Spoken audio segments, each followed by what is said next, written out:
નમસ્કાર મારા વહાલા ગુજરાતી મિત્રો, જાગો જોગી જાગો ચેનલમાં આપનું સ્વાગત છે। તો આજે આપણે વાત કરીશું કે મૃત્યુ એક યાત્રા છે, મૃત્યુ અંત નથી। તો આપણે મૃત્યુને અંત માનીએ છીએ। તો આપણે રાત્રે સૂઈ ગયા, સવારે નાહી ધોઈને તૈયાર થયા અને આપણે કપડાં બદલી નાખ્યા, તો શું જે આપણે કપડાં બદલી નાખીએ છીએ એને આપણે અંત કહીએ છીએ? એ કપડાનો અંત આવી જાય છે? ના, કપડું જ ખાલી બદલાય છે, આપણે નવા કપડાં પહેરીએ છીએ, જૂના કપડાં કાઢી નાખીએ છીએ। તો પહેલાં તો એક વાત નક્કી છે કે આ શરીરને આપણે ભાડાનું મકાન કહીએ છીએ, અને વાત પણ સાચી છે।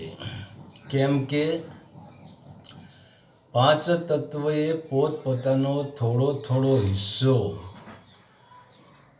મિલાવીને આપણને 50, 60 કે 70 વર્ષ સુધી એમનો હિસ્સો આપણને ભાડે આપેલો છે, અને એ હિસ્સો મળીને જ આ શરીર બને છે। અને તે સમયની અવધિ પૂરી થતાં 5 તત્વ પોતપોતાનો હિસ્સો પાછો ખેંચી લેશે। એટલે કે ભાડાનું મકાન ખાલી કરવું પડે છે।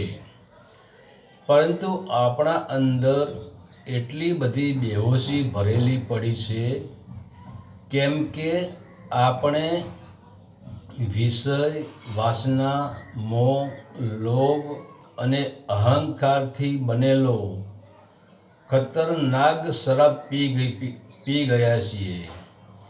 અને બહારના શરાબનો નશો તો થોડી વારમાં ઉતરી જાય છે, પરંતુ આ શરાબનો નશો એવો છે કે આપણે છેલ્લે મૃત્યુની પથારીએ પડ્યા હોઈએ છીએ તો પણ આ વાસનાનો નશો ઉતરતો નથી, અને એ બેહોશીને જ આપણે મૃત્યુ કહીએ છીએ।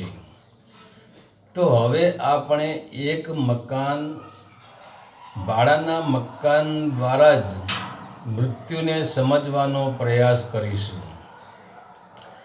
માની લો કે તમે એક માલિક પાસેથી ભાડાનું મકાન લીધું અને તમે અંદર રહેવા ગયા। તો પહેલાં તો તમે તે મકાનમાં તમારા સામાનનો ફેલાવો કરશો। એક રૂમમાં તમે રસોડાનો સામાન ફેલાવશો, એક રૂમમાં તમારું ફર્નિચર ફેલાવશો, એક રૂમમાં તમારા પલંગ ગાદલા ફેલાવશો, પંખા લગાવશો, લાઇટ લગાવશો। અર્થાત જે મકાનમાં તમે રહેવા જાવશો ત્યાં તમે તમારો વિસ્તાર ફેલાવો છો, તમારું ફર્નિચર ફેલાવો છો। અને માની લો એ જ મકાન માલિક તમને મકાન ખાલી કરાવે અને તમારે બીજા મકાનમાં રહેવા જવું પડે, તો એ મકાનમાં તમે જ્યારે રહેવા આવ્યા ત્યારે તમે જે સામાન ફેલાવ્યો હતો, હવે તમે એ સામાનને તમે સમેટવા લાગશો, ભેગો કરવા લાગશો, અને બધો જ સામાન સમેટીને તમે તે સામાનને નવા મકાનમાં લઈ જશો। અને પછી તમે નવા મકાનમાં જઈને પાછું ફરીથી તમારા સામાનને ફેલાવશો। તો શું જ્યારે તમે પહેલા મકાનમાં સામાન ફેલાવ્યો હતો અને માલિકે ખાલી કરાવ્યું એટલે તમે સામાન સમેટીને બીજા મકાનમાં ગયા, તો શું તેને તમે મૃત્યુ કહો છો કે પછી મકાન બદલ્યું કહો છો? એવી જ રીતે જ્યારે આપણે એક શરીરમાં જન્મ લઈએ છીએ ત્યારે આપણે જન્મ લઈને આ સંસારમાં આવીએ છીએ ત્યારે આ સંસારમાં આપણી વાસનારૂપી સામાનને ફેલાવીએ છીએ અને જ્યારે માલિક મકાન ખાલી કરાવવાનું કહે છે ત્યારે આપણી વાસનારૂપી સામાનને આપણે સમેટી લઈએ છીએ અને એ જ વાસનારૂપી સામાન એ જ આપણું કર્મફળ બને છે અને પછી જ્યારે બીજા શરીરમાં જઈએ છીએ, જ્યારે બીજું શરીર ધારણ કરીએ છીએ ત્યારે પાછો આપણે આપણો વાસનારૂપી સામાન સંસારમાં ફેલાવીએ છીએ. તો ફક્ત મકાન જ બદલાય છે, શરીર જ બદલાય છે અને જૂનું ઘર છૂટી જાય છે, નવું મકાન મળી જાય છે. તો તમે પણ એના એ જ રહો છો અને તમારી વાસનારૂપી સામાન પણ એનો એ જ રહે છે. તો આપણે આપણી બેહોશીમાં જે શરીર બદલીએ છીએ એને જ મૃત્યુ કહીએ છીએ. તો આપણે એક ઘરથી બીજા ઘર બદલીએ એ આપણી એક યાત્રા છે.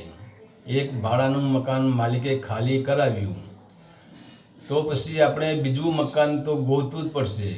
તો આપણે બીજી એક મકાનમાંથી આપણો જે સામાન સમેટીને બીજા મકાનમાં લઈ જઈએ છીએ એને યાત્રા કહેવાય છે. એને મૃત્યુ કહેવાતું નથી.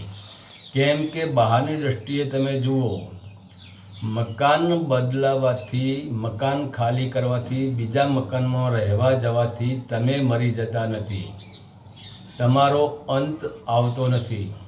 એ તમારી એક નાની યાત્રા છે. જેમ રાત્રે આપણે સૂઈ જઈએ, સવારે ઉઠીએ તો એક નાનો આરામ છે.